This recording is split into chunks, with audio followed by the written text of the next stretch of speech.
Hello दोस्तों, आप सभी का स्टडी विद कॉन्सेप्ट चैनल पर बहुत बहुत स्वागत है। और साथ ही स्वागत है हमारे एक ब्रेक एग्रेस कोर्स में, जिसके अंतर्गत ज्योग्राफी का आपको ये वीडियो दिया जा रहा है। बिल्कुल बेसिक से हम ज्योग्राफी पढ़ा रहे हैं, इसके साथ हम मैपिंग वाली वीडियो आपको अलग से प्रोवाइड करवाएंगे और इसके नोट्स भी आपको शेयर कर देंगे। काफ़ी हेल्पफुल रहेगा। उसमें बहुत सारी चीज़ें उनको हम बहुत अच्छे से कवर कर रहे हैं। आप सभी से निवेदन है कि इसको अंत तक देखें और ज़्यादा से ज़्यादा इसको लाइक और शेयर और सब्सक्राइब करें, ताकि हमें लगे कि कुछ भी चीज़ें हैं जो हम अच्छा कर रहे हैं तो उसका कुछ फ़ायदा लगे कि आप लोगों को कुछ पता लग रहा है, चीज़ें समझ पा रहे हैं, नहीं समझ पा रहे। इसको लेकर के आप जो भी कमेंट है कमेंट ज़रूर करें और ज़्यादा से ज़्यादा इसको शेयर और सब्सक्राइब करें, ताकि ज़्यादा लोगों के बीच में वीडियो पहुंच सके। और शेयर करो ताकि ज़्यादा लोग इसका फ़ायदा उठा सकें। इस रिवीजन की सीरीज़ में आगे बढ़ते हुए आज हम ज्योग्राफी को पढ़ रहे थे। और ज्योग्राफी में मैंने अपने पिछले वीडियो में देखा भी होगा कि मैंने ज्योग्राफी में क्या क्या चीज़ें हमें डिस्कशन करनी है, क्या क्या इंपॉर्टेंट है हमारे लिए परी के हिसाब से। लेकिन मैंने एक बार फिर आपसे कह रहा हूँ कि यहाँ पर अब मेरा टारगेट आपको समझाना है। ज्योग्राफी में फैक्ट लेके नहीं आ रहा, क्योंकि वो फैक्ट समझाने से जुड़े हुए हैं। अगर आप उनको समझ लोगे तो आपको कोई फैक्ट की भी ज़रूरत नहीं पड़ेगी, और जो ज़रूरत पड़ेगी उसको आप देख भी सकते हो, तो आपको मिल ही जाएगा। इसमें कोई ऐसी बात है नहीं। इसलिए यहाँ पर आपको सबसे ज़्यादा फोकस करना है जो मैं बता रहा हूँ उस पर समझने पर। ये नोट्स आपको देखने बड़े लग रहे होंगे, लेकिन मैंने इसमें एक बात ध्यान रखना, मैंने इसमें से जो डिटेल लिखी हुई है उसको मैं समझा दूंगा और डिटेल में वही मिलेंगे। तो आप अगर समझ भी गए तो डिटेल को आप पढ़ भी एक बार पढ़ लोगे तो आपको दिक्कत नहीं आएगी, इसको दोबारा आपको पढ़ने की उसकी ज़रूरत भी नहीं पड़ेगी। जैसे अब आता है हमारा अगला जो इम्पोर्टेंट चीज़ हो, चट्टान। चट्टान क्या होती है एक तो हम देखेंगे, चट्टानों के प्रकार क्या है, इनकी उत्पत्ति कैसे होती है, महत्व क्या है इनका, और एक शैल चक्र को देखेंगे। तो चट्टानों की अगर मैं बात करूँ तो वे सभी पदार्थ जो क्रस्ट पर, पृथ्वी का ऊपरी भाग क्या होता है, क्रस्ट होता है, ठीक है। तो वे सभी पदार्थ जिनसे पृथ्वी की क्रस्ट का निर्माण हुआ है उन्हें चट्टान कहते हैं। उन्हें क्या कहते हैं, चट्टान कहते हैं। और ये चट्टान है कि ग्रेनाइट की तरह कठोर तथा रेत की तरह मुलायम भी हो सकती है। रेत भी तो एक चट्टान है, क्रस्ट का भाग है वो भी, और क्रस्ट की ऊपरी सतह पर पाया जाता है। और दूसरी बात, और एक ग्रेनाइट है, ये भी चट्टान है। तो यहाँ आपको जो देखना है उसमें सबसे ज़्यादा इंपॉर्टेंट ये है कि अब चट्टानें तीन प्रकार की होती है। चट्टान क्या है, चट्टान मुख्य रूप से वे सभी पदार्थ होते हैं जो जिनसे पृथ्वी के क्रस्ट का निर्माण होता है, मैंने बताई दिया, और उससे चट्टान कहते हैं। और चट्टानें तीन प्रकार की होती है।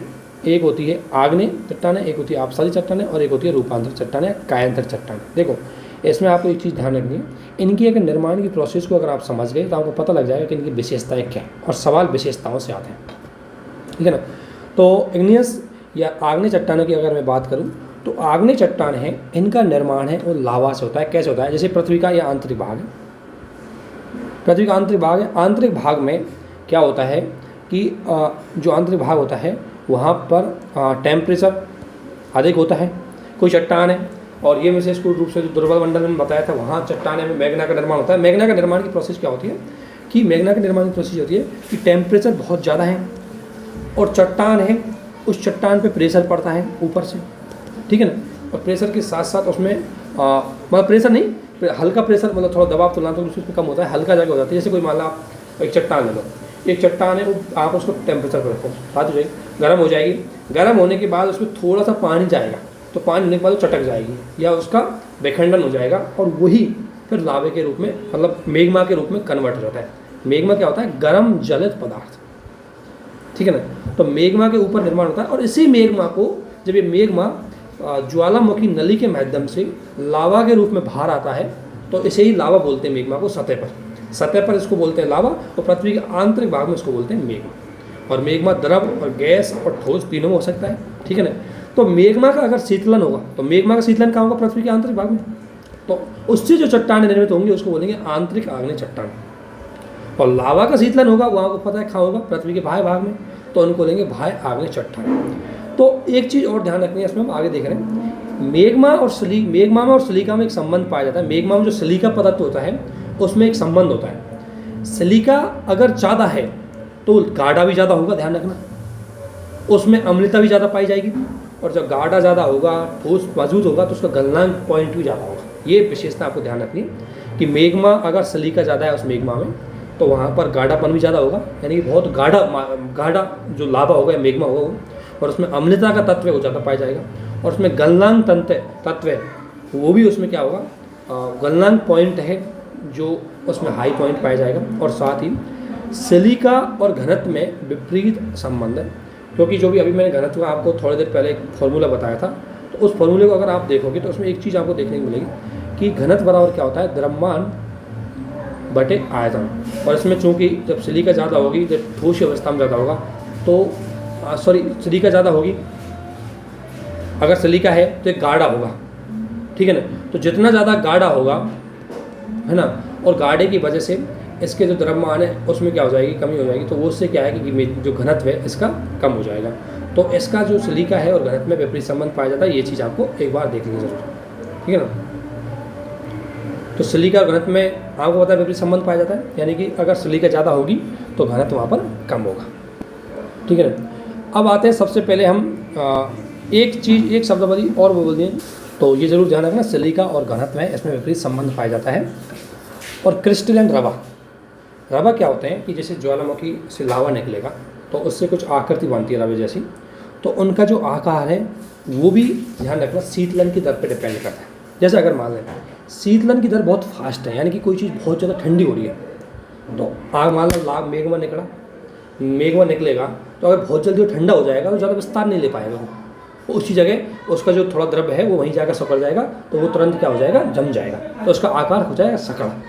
अगर मान लो शीतलन की दर धीमी है तो धीरे धीरे होगा, जब तक वो जमेगा उससे पहले काफ़ी क्षेत्र में फैल जाएगा, तो रवे का आकार बढ़ जाएगा, ठीक है ना। तो रवों का आकार किस पे डिपेंड करता है, शीतलन की दर पे। अब ध्यान रखना, शीतलन की दर किस पे डिपेंड करेगी, वो डिपेंड करेगी किस पे, सिलिका की मात्रा पर, है ना। अब तो रवों का जो आकार है शीतलन की दर पर निर्भर करता है, क्योंकि शीतलन की दर अगर बहुत फास्ट होगी, बहुत जल्दी अगर ठंडा हो जाएगा, तो रवों का आकार ज़्यादा नहीं बढ़ पाएगा, रवे छोटे छोटे बन जाएंगे। और अगर शीतलन की दर है वो बहुत धीमी रहेगी तो रवों का आकार बड़ा हो जाएगा। यही चीज़ इसमें देख, ठीक है ना। इसके बाद नाम है जिसमें फेल्सिक चट्टान उनको कहते हैं जिसमें फेल्सफर प्लस सिलिका पाया जाता है, उन चट्टानों को बोलते हैं फेल्सिक। और मैफिक चट्टान उनको बोलते हैं जिसमें मैग्नीशियम और आयरन पाए जाते हैं ज़्यादा। अब देखो यहाँ पर मैंने चट्टानों के निर्माण की प्रोसेस तो बताई दी कि आगे चट्टानों का निर्माण है वो लावा और कि मेग्मा है उसकी शीतलन की दर के पश्चात होता है। और पृथ्वी की उत्पत्ति के बाद सबसे पहले इन्हीं चट्टान है इनका उद्भव हुआ, इसलिए इनको प्राथमिक या पैतृक चट्टानें भी बोलते हैं। और निर्माण की मैंने बता दिया कि जब एक गर्म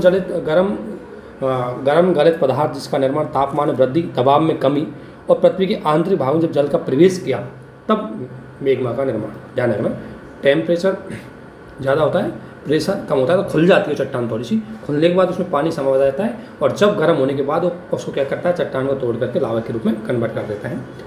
आग्नेय चट्टानों में परतों का अभाव होता है, ध्यान रखना, से परतें नहीं पाई जाती, इसके बदले क्या पाए जाते हैं, रवे एक आकृति होती है, मतलब रवों जैसी आकृति होती है, वो पाई जाती है। और रवों की जो आकृति है वो मैग्मे के साथ, वो शीतलन की दर के साथ व्युत्क्रम संबंध पाया जाता है, इसलिए ध्यान रखना। ग्रेनाइट है, ग्रेनाइट क्या है, बाह्य चट्टान होती है, और बाह्य चट्टानों का शीतलन है वो क्या पाया जाता है, बाह्य चट्टानों का शीतलन है वो बहुत ज़्यादा पाया जाता है, बहुत मतलब बाह्य चट्टानों का शीतलन हो जाता है, तो इसलिए बाह्य चट्टानों में क्या पाया जाता है, मैग्मे के अंतर्गत बाह्य चट्टानों में की अपेक्षा बाह्य चट्टानों में बेसाल्ट या रबर की आकार का छोटा होता है। जैसे कैसे, इसलिए आंतरिक चट्टानों में निर्मित होने वाले ग्रेनाइट की अपेक्षा बाह्य आग्नेय चट्टानों में बेसाल्ट के में रबर का आकार, जो ग्रेनाइट है वो आंतरिक चट्टान है, वो अभी देखेंगे हम, और बेसाल्ट है वो बाह्य चट्टान है।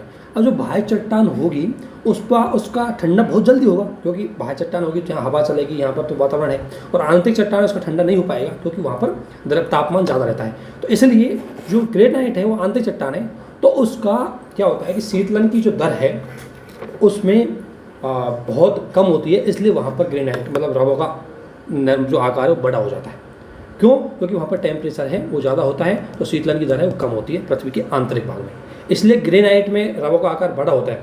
वहीं बेसाल्ट की अगर मैं बात करूँ तो पृथ्वी की बाह्य चट्टान होती है, तो पृथ्वी के अंतर्गत जो बाह्य चट्टान होती है, बाह्य आग्नेय चट्टान होती है, उसमें बेसाल्ट एक चट्टान है, तो उसमें आपको पता है जैसे ही बाहर निकला लावा तुरंत ठंडा हो जाता है, तुरंत ठंडा हो जाएगा, तो उसके रवों का आकार या तो बढ़ नहीं पाएगा या रवे ही नहीं बढ़ पाते कभी कभी, तो इसलिए बेसाल्टों में रवों का आकार छोटा होता है, या कई बार इन बेसाल्टों में रवे नहीं पाए जाते क्योंकि तुरंत आगे निकल के जम जाता है, तो आकार ले नहीं पाता, उससे पहले जम जाएंगे तो रवे बन नहीं पाते।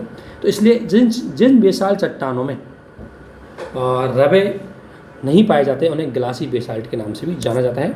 इस प्रकार हम कह सकते हैं कि आग्नेय चट्टानों में जीवाश्मों का अभाव होता है। क्यों?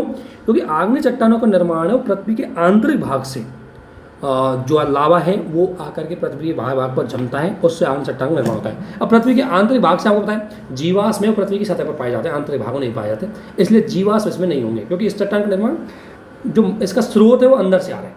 तो अंदर में क्या हो सकते हैं आपको पता है, धात्विक जो खनिज है वो होंगे, क्योंकि वो अंदर ही पाए जाते हैं। तो वो इस लावा के साथ जब बाहर आएंगी तो इसमें ध्यान रखना, जहाँ जहाँ आग्नेय चट्टानें पाई जाएंगी वहाँ धात्विक खनिज बड़ी मात्रा में पाए जाएंगे, वहाँ चट्टानों में जीवाश्म नहीं पाए जाएंगे, क्योंकि जीवाश्म तो यहाँ जीव स्रोत है इनके, तो जीवाश्म से नहीं होते। ये पृथ्वी के आंतरिक जो बेभाग से जो मेघमा आता है उससे इनका निर्माण होता है। अब आपको इनकी विशेषताएं पता लग गई होंगी कि अपसारी चट्टानें क्या होती है।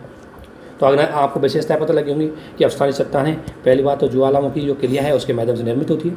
दूसरी बात, इनमें जो अगर देखें तो इनके अंतर्गत रवि पाए जाते हैं, परत नहीं पाई जाती, उसका रीजन मैंने बता ही दिया। और तीसरा, इसमें जीवाश्म नहीं पाए जाएंगे क्योंकि इनका स्रोत है वो पृथ्वी के आंतरिक भाग से होता है। और तीसरा, इसमें जो है खनिज तत्व ज़्यादा पाए जाएंगे। तो जहाँ जहाँ पर आग्नेय चट्टानें पाई जाएंगी वहाँ खनिज तत्व बड़ी मात्रा में पाए जाएंगे, क्योंकि जो मेघमा है वो अंदर से खनिज तत्वों को भाल लेके आ जाता है ज्वालामुखी क्रिया के माध्यम से। इसमें आप चट्टानों को देख लेते हैं। इनको एक चीज़ और देखना, सिलिका की मात्रा के आधार पर ये जितनी मैंने क्या बोला, जहाँ सिलिका ज़्यादा होगी वहाँ अम्लता भी ज़्यादा होगी, ठीक है। और अम्लता अगर सिलिका ज़्यादा होगी वहाँ गाढ़ापन भी ज़्यादा होगा, और गाढ़ापन ज़्यादा होगा तो ऑब्वियसली वो गाढ़ापन ज़्यादा होगा वहाँ पर। तो ये चीज़ एक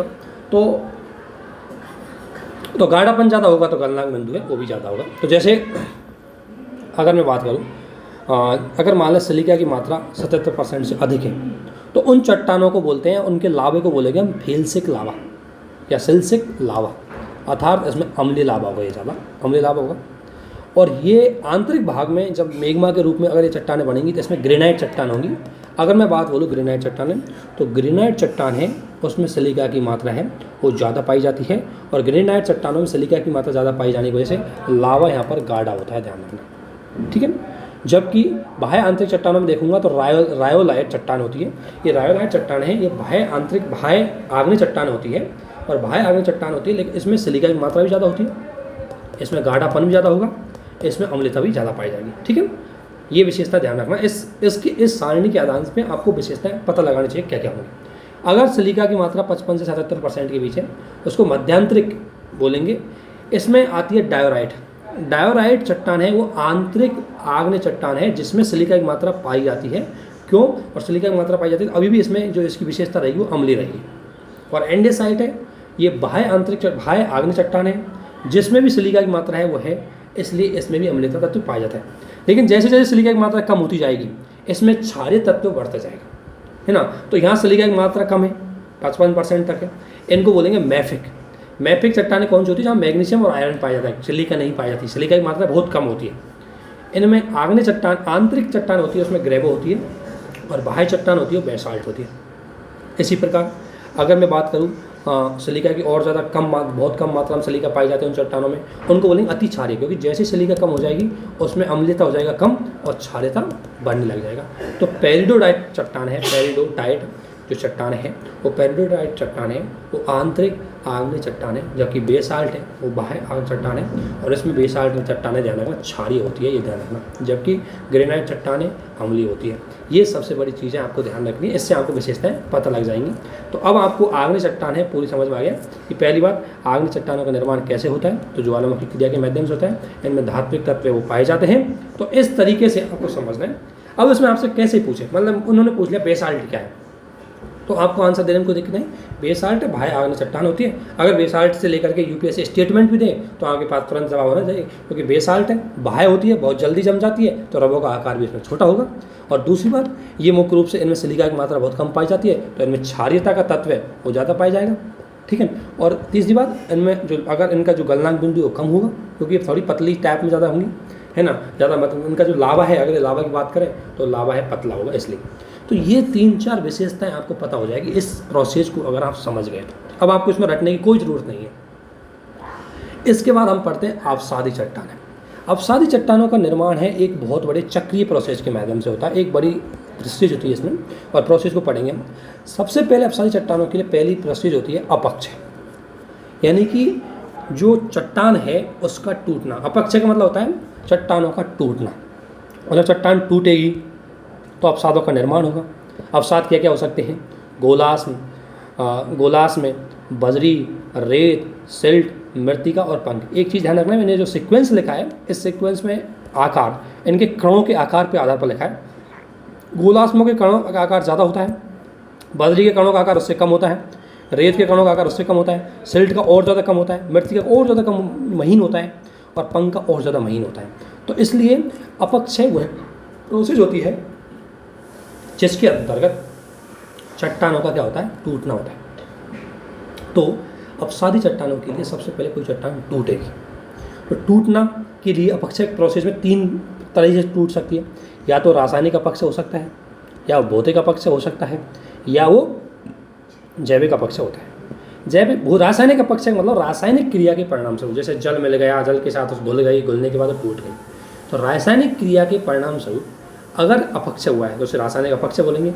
और भौतिक अपक्षय मतलब तापमान, दबाव और इनकी वजह से, घनत्व, इनकी वजह से अगर चट्टान टूट, जैसे मान लें आप कोई धूप में कोई चीज़ रख देते हो, उसको काफ़ी दिन तक धूप में रहने दो, एक टाइम के बाद जैसे कोई प्लास्टिक की चीज़ आपने रखी, धूप में रखी, धूप उस पर कंटिन्यू पड़ी, तो वो क्या एक टाइम के बाद वो कमज़ोर हो जाएगी, तो अपने आप में टूट जाएगी। तो ये होता है भौतिक अपक्षय। जैविक अपक्षय मतलब कई ऐसे जीव होते हैं, जैसे केचुआ आपने देखा होगा। तो केचुआ है वो मुख्य रूप से क्या करता है कि वो चट्टानों को थोड़ा थोड़ा कुरेद के उनको क्या कर देता है?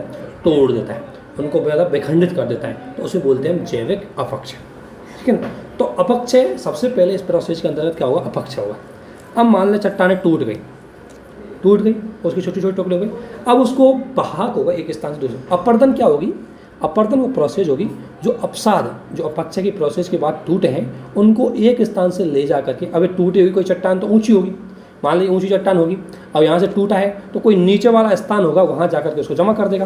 तो अपक्षय के बाद अपर्दन होता है, और अपर्दन क्या करता है कि अपसादों को बहाकर ले जाएगा। जैसे अब ये बहाकर जल के माध्यम से ले जा सकता है, अब ये बहाकर हवा के माध्यम से ले जा सकता है, तो इस तरीके से अब बहाकर बर्फ़ भी इसको ले जा सकती है। तो इस तरीके से वो दूसरे स्थान पर स्थानांतरण हो जाएगा। ठीक है। अब ये जो यहाँ पर जो ये है, अब आपको इसमें दिख रहा होगा, जैसे ये चट्टान है, अपक्षय हुआ, यहाँ से टूट गई, टूटने के बाद ये जल वायु किसी कारक के द्वारा ये जाएगा, गति करेगा, बहेगा। अब बहेगा तो कहाँ जाके जमा होगा? जहाँ पर गहराई होगी, मतलब वो समतल बहुत नीचा होगा, मतलब इस जो आकृति है वो नीचे होगी, तो उस आकृति में जाके क्या होगी? जम जाएगी। तो ये अपर्दन प्रक्रिया के बाद जो पदार्थ है उनका जमना निक्षेपण कहलाता है। तो निक्षेपण क्या प्रोसेस होती है कि अपर्दन क्रिया के द्वारा पदार्थों को जहाँ लाके जमाया जाता है वो जमने की प्रोसेस है, उसे बोलते हैं निक्षेपण। अब यहाँ निक्षेपण होगा। अब देखो चट्टान निर्माण कैसे होगा? जैसे मान लो कोई चट्टान ऐसे टूट गई, बह करके आ गई और एक बार यहाँ जम गई, ये जम गई, दोबारा चट्टान टूटी, बह करके आई, फिर दोबारा आएगी ऐसे, तो फिर जम जाएगी, है एक परत ये बन गई, फिर अगर कुछ 100-200 साल 300 साल पीछे फिर प्रोसेस चल रही है, फिर आकर के यहाँ पर जम गई। तो अपक्षय इस चट्टान के अंतर्गत अब ये जम गई। अब ध्यान रखना, ये बहाकर ला रही है यहाँ पर, तो ये सतह को होकर के आ रही है, सतह को होकर आ रही है, तो सतह पर पेड़ पौधे जीव जंतुओं के अवशिष्ट होंगे, तो सारे अवशिष्ट बह करके चट्टानों में आ रहे हैं, चट्टानों के साथ आ रहे हैं, परतों में जम रहे हैं, ये परतों में जम गए, परतों में जम गए, परतों में जम गए। और इसी के साथ आपको पता है जो देखा होगा चूना पत्थर है वो भी बह करके आ रहे हैं। तो ये जो आकर एक परत जम गई, फिर दूसरी परत जम गई, अब इन परतों के बीच में थोड़ी थोड़ी जगह होती है, उसमें पानी प्रवेश कर जाएगा, पानी प्रवेश करेगा, साथ में उसमें चूना मिल जाएगा तो मजबूत हो जाएगी। तो इसी प्रोसेस को बोलते हैं शैलीकरण या सीमेंटीकरण। इसलिए चट्टानें हैं ये कठोर हो जाती है। ठीक है ना? तो इस प्रोसेस के माध्यम से, पूरी इस प्रोसेस के माध्यम से क्या होता है? अपसादी चट्टानों का निर्माण होता है। अब ये प्रोसेस आपके समझ में आ गई, अब विशेषता निकालते हैं इसकी। पहली बात, आच्छादन की प्रक्रिया के माध्यम से इनका निर्माण होता है। आच्छादन प्रक्रिया बोलते हैं अपक्षय अपर्दन दोनों की प्रक्रिया को मिला करके हम आच्छादन नाम दे देते हैं। यानी कि अपक्षय का मतलब टूटना, अपर्दन के मतलब बहा करके ले जाना, इन दोनों प्रोसेस को मिला करके नाम दिया जाता है आच्छादन। ठीक है। और जब वो आके जमती है कहीं यहाँ पर, उसको बोलेंगे निक्षेपण। और फिर जमेंगी, वैसे एक परत आई, मतलब मान लो कोई चट्टान है, उसका विघटन हुआ, आकर के जम गई। ठीक है ना? जैसे मैं दोबारा एक बार और बताता हूँ, जैसे मान लो ये कोई चट्टान थी। चट्टान कौन सी हो सकती है? आग्नेय भी हो सकती है और एक कायांतर की हो सकती है। तो मान लो ये आग्नेय चट्टान थी, आग्नेय चट्टान में क्या है कि विभिन्न प्रकार की अपक्षय प्रणाली टूट गई, टूटने के बाद ये हवा आई, इसको बहा करके इधर ले आई, तो ये ले आकर के यहाँ नीचे स्तन था, कोई गहरा स्तन था, तो गहरे स्तन में आकर के जमा हुआ, फिर दोबारा टूटी, फिर आए, फिर आकर के यहाँ जमा हो गई एक परत, फिर दोबारा कई साल बाद टूटी होगी, फिर आकर तो इस तरीके से परत जम गई। जमने की प्रोसेस तो क्या हो गई, निक्षेपण। अब ये जमी है तो जमी है, बहकर आए होंगे यहाँ से, मान लीजिए नदी के द्वारा विभिन्न प्रकार के अवसादों को अपने साथ लेकर गए होंगे, जैसे पेड़ पौधे जीव जंतु, तो सारे जीवाश्म के अवसाद यहाँ पर आकर के जम गए इसमें। अब यहाँ पर आके जम गए तो इनमें बीच में चूना पत्थर भी बहा के लाई होंगे, तो चूना पत्थर लाए होंगे तो इनके बीच में जो थोड़ी जगह बचती है उसमें पानी और चूना पत्थर मिल करके इसको मजबूत कर देते हैं। क्योंकि आप देख सकते हो चूना पत्थर पानी मिला करके अपन मकान बिल्डिंग में यूज करते हैं, तो इसी तरीके से इनमें आकर वो जम जाती है, इतनी ज़्यादा कठोर जम जाती है, इसलिए उस प्रोसेस को बोलते हैं अपन सीमेंटीकरण। क्योंकि सीमेंट चूना पत्थर होता है तो सीमेंटीकरण होती है, और इसमें जब ये जमेंगी तो इसके बाद इतनी कठोर हो जाएगी, इसलिए इनका व्यवहार कठोरतापूर्ण होता है। लेकिन मैंने बताया था एक के बाद एक परत निर्मित होती है, तो इनको परतदार चट्टानें बोलते हैं। दूसरी, इसमें जीवाश्म पाए जाते हैं क्योंकि बहकर के आए। और तीसरी, जहाँ इनमें धात्विक तत्व नहीं पाए जाते क्योंकि सतही, इनका स्रोत ही सतही होता है, इनका स्रोत ही पृथ्वी की ऊपरी क्रस्ट होती है, तो वहाँ पर धात्विक तत्व है वो नहीं पाए जाते। तो इस आधार पर अपसादी चट्टानों का निर्माण होता है। अब आप ये पूरा इस प्रोसेस को पढ़ोगे पूरी कहानी को, तो यही कहानी इसमें निकल के आएगी, ध्यान रखना, ठीक है। जैसे ध्यान रखना ये सारी चट्टान है, एक इसके उदाहरण है, अपसादी चट्टानों के उदाहरण है, इनका नाम आपको ध्यान होना चाहिए, जैसे क्रेवल स्टोन, सैंड स्टोन और silt stone, clay stone, mud stone, ये सारी चट्टान है, ये अपसादी चट्टान होती है। जैसे सेल, चूना पत्थर, पीट, ये सब क्या होती है, अपसादी चट्टान होती है। और जो मैंने ऊपर बताई थी वो है आग्नेय चट्टान। एक सवाल एग्जाम्पल देता है कि चट्टान कौन सी चट्टान का उदाहरण है, अपसादी चट्टान का उदाहरण है या आग्नेय चट्टान का उदाहरण है, तो वो आपको स्पष्ट रूप से पता होना चाहिए, ठीक है ना। इसके बाद हम आते हैं कायांतर चट्टानों के अंतर्गत। कायांतर चट्टानें क्या होती है कि देखो, जब किसी चट्टान का तापमान बहुत ज़्यादा हो और प्रेशर बहुत ज़्यादा हो, टेम्परेचर और प्रेशर की वजह से क्या है कि उस चट्टान टूटी तो नहीं, लेकिन इसकी तापमान, अब मान लो कोई चीज़ आपने दोपहर में मतलब धूप में बाहर रखी है, धूप में बाहर रख के उसको छोड़ दो, उसको धूप में रख दो, उसका कलर चेंज हो जाएगा एक टाइम के बाद, उसके भौतिक और रासायनिक विशेषताएं वही चेंज हो जाएंगी उस धूप की वजह से, जबकि वो टूटी नहीं है। तो कायांतर चट्टान वे चट्टान होती है जो बिना वेगेटत्व वियोजित हुई, अगर वो वेगेटत्व वियोजित हो जाती तो किसमें चली जाती है, अपसादी चट्टानों में चली जाती है, ठीक है ना। तो कायांतर चट्टान वो चट्टान होती है जो बिना वेगेटत्व वियोजित के तापमान की अधिकता और प्रेशर की अधिकता की वजह से क्या होता है, उनके भौतिक और रासायनिक जो गुण हैं वो बदल जाते हैं, उनकी गुण वो बदल जाते हैं। इस प्रक्रिया को रूपांतरण बोलते हैं, और इसी प्रक्रिया के परिणाम स्वरूप बनी हुई चट्टानों को हम रूपांतरित चट्टानें बोलते हैं। जैसे इसमें एग्जाम्पल देखा है, और ध्यान रखना रूपांतरित चट्टानें सभी प्रकार की चट्टानों में सर्वाधिक कठोर है। अपसादी भी कठोर है लेकिन उससे ज़्यादा कठोर है रूपांतर, क्योंकि बहुत ज़्यादा अपसादी चट्टान मान लें उस पर ज़बरदस्त टेम्परेचर पड़ा है, ज़बरदस्त दबाव पड़ा है, तो वो बहुत ज़्यादा क्या हो जाएगी, मजबूत हो जाएगी। तो इनकी जो कठोरता है उसको किससे मापा जाता है, टेम्परेचर से, क्योंकि इनका निर्माण ही टेम्परेचर अधिकता है प्रेशर की अधिकता होती है, और टेम्परेचर अधिकता प्रेशर की अधिकता की वजह से उनके भौतिक और रासायनिक गुण उसमें बदल जाते हैं। जैसे मान लो कि प्लास्टिक आपने रखा है नॉर्मली, उसमें टेम्परेचर, अब ये थोड़ा सा इसका क्या गुण है कि जल्दी से पिघल सकता है, लेकिन जैसे इसमें टेम्परेचर बहुत ज़्यादा हो जाएगा, प्रेशर इसको पड़ेगा, धूप में आप छोड़ दोगे, एक टाइम के बाद बहुत ये मजबूत हो जाएगा। तो इससे क्या है कि उस टाइम इसका पिघल पाना या इसके कुछ कई रासायनिक गुण इसके बदल जाएंगे। जैसे मैंने प्लास्टिक का उदाहरण दिया, इसमें और उदाहरण भी हो सकते हैं। तो आपको ये चीज़ ध्यान रखना है कि कायांतर चट्टानों का निर्माण किसकी वजह से होता है, तो वो टेम्परेचर और प्रेशर की वजह से उसके भौतिक और रासायनिक गुण बदल जाते हैं, और ये सबसे ज़्यादा कठोर होती है। और कठोरता की दृष्टि से देखें तो पहले आएगी आग्नेय चट्टानें।